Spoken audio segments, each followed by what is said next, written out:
Why do Japanese women seem to remain effortlessly slim while so many other countries are battling record-high obesity rates?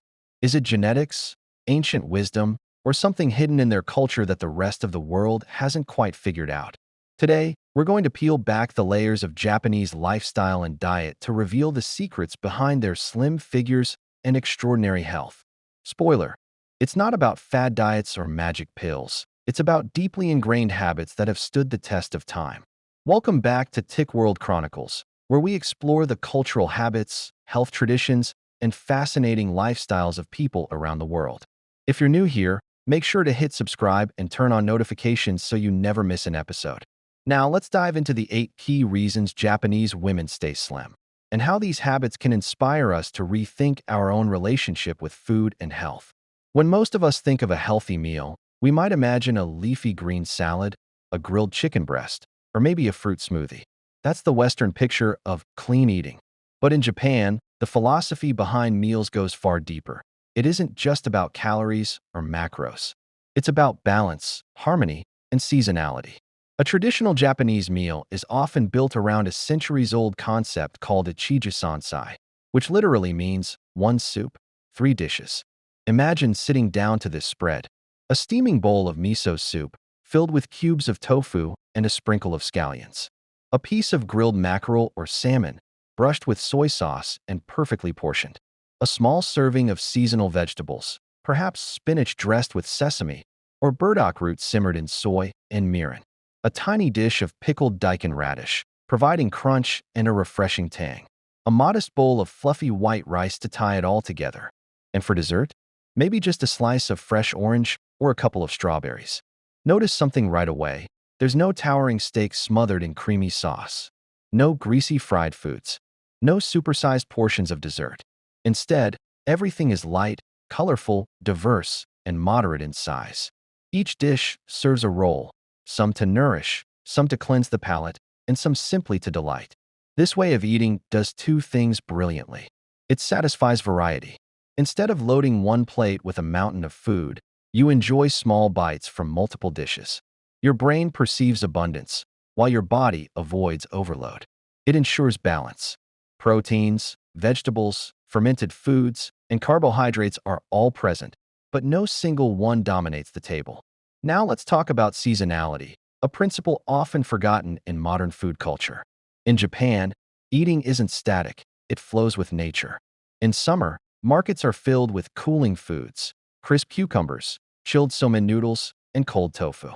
These meals refresh the body in the heat. In autumn, chestnuts, persimmons, and mushrooms are everywhere, offering warmth and grounding flavors.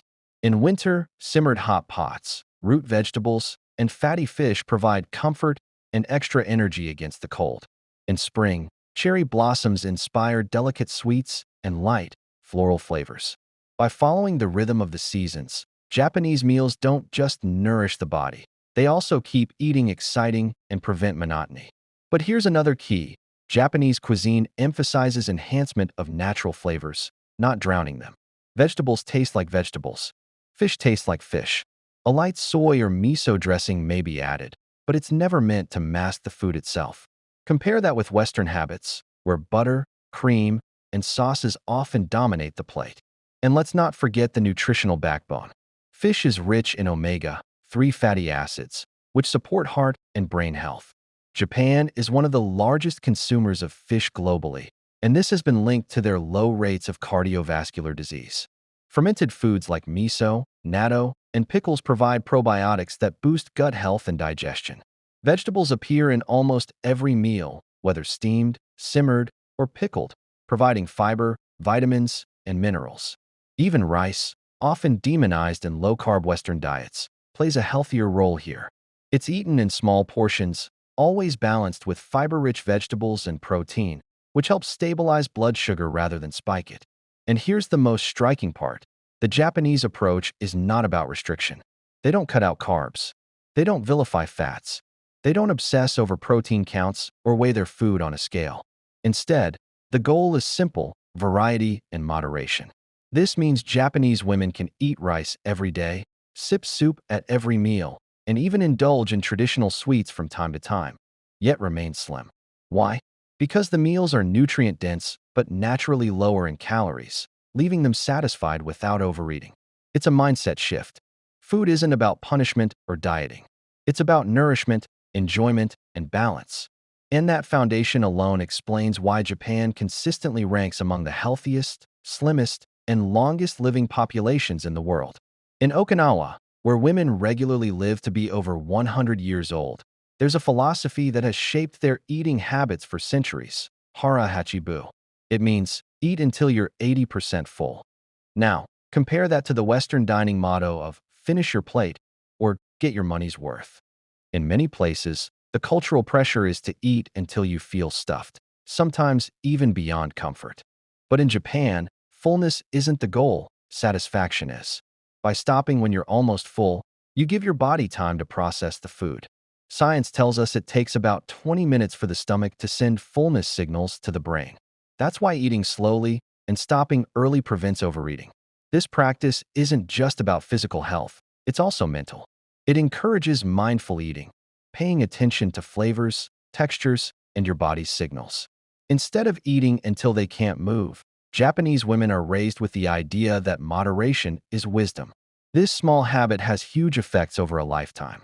Think about it.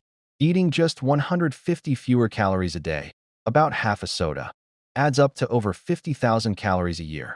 That's the equivalent of 14 pounds of weight gain avoided simply by practicing Hara Hachi Bu.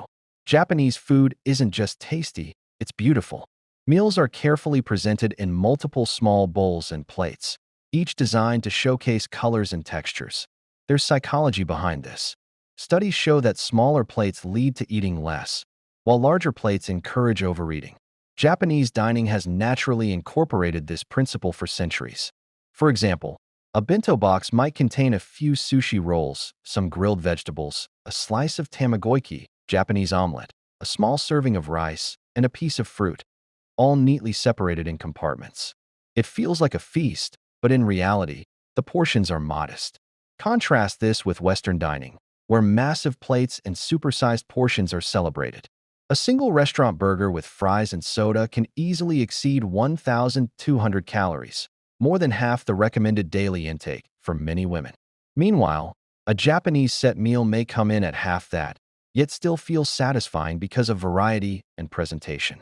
This isn't just about eating less, it's about eating smarter.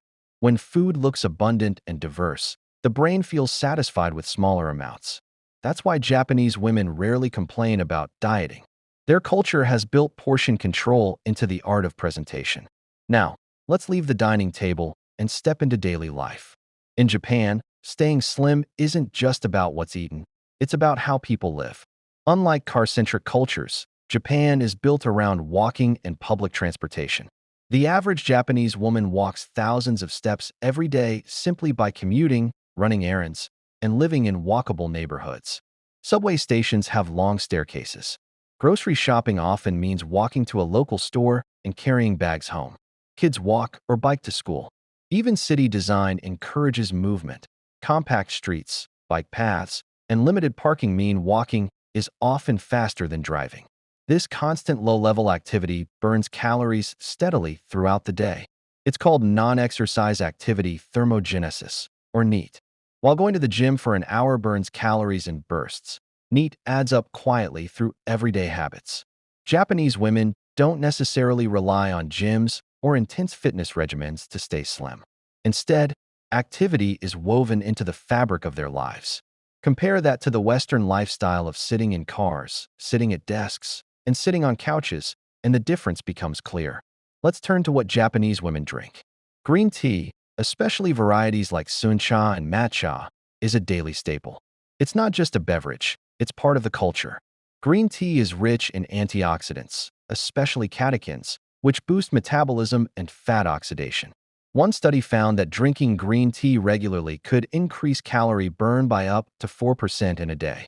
That may sound small, but multiplied over years, it becomes significant.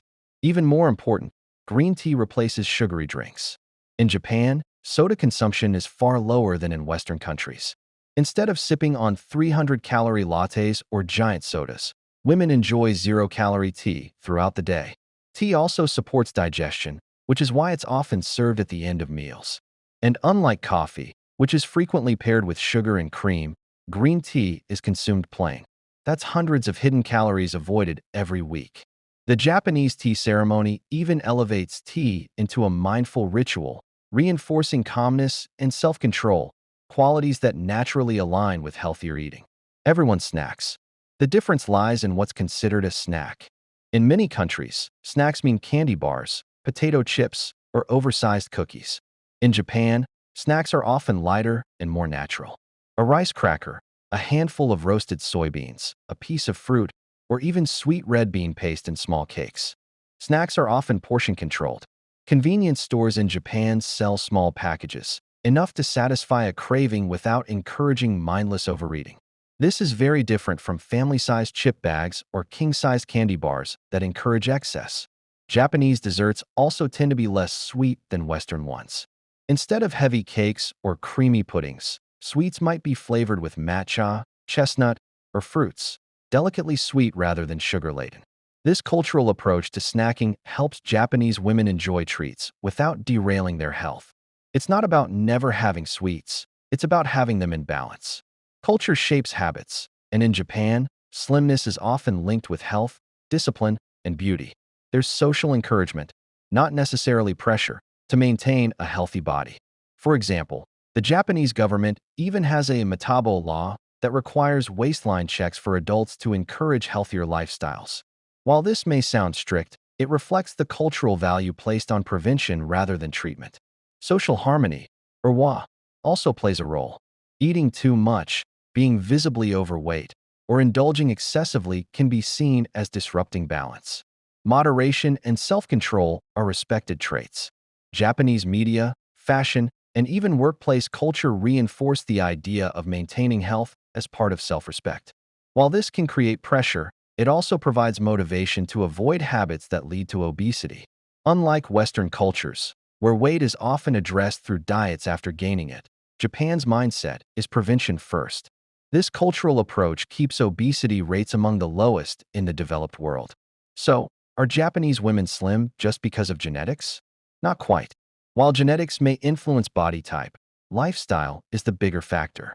Multiple studies have shown that when Japanese people migrate to countries like the US and adopt Western diets, obesity rates rise sharply, often within one generation.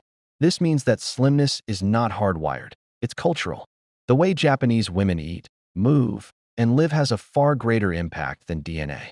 And here's the good news. Cultural habits can be learned.